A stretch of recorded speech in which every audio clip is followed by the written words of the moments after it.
good science to put to this, and unfortunately it wasn't from my lab. This is the beautiful work of Susanna Soberg, who's over in Scandinavia, published a paper in Cell Reports Medicine showing that the threshold you're trying to hit each week is at least, you can do more, but at least 11 minutes of uncomfortable but safe cold exposure per week total. So that could be 3 minutes Monday, 3 minutes Wednesday, so on, to 11 minutes, and 57 minutes per week minimum so of precise. sauna. That's what they found.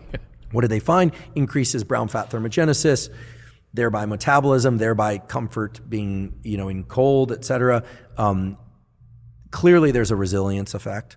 Clearly there's a dopamine increasing effect. And clearly you can do more. You could do all that in one day, or you could spread it out throughout the week, or you could do more. It kind of depends on what you're shooting for. You end on cold. Yes. Why? Because it'll wake you up, and presumably you want to be woken up for the day. That also means don't then, if you're doing it in a facility, don't then go and have a warm shower.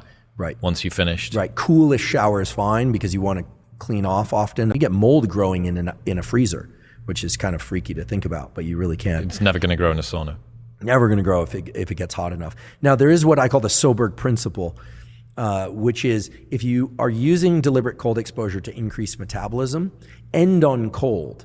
So finish on the cold, not just because it wakes you up more, but because then you have to heat your body up naturally, which is a thermogenic metabolic response. So end with cold.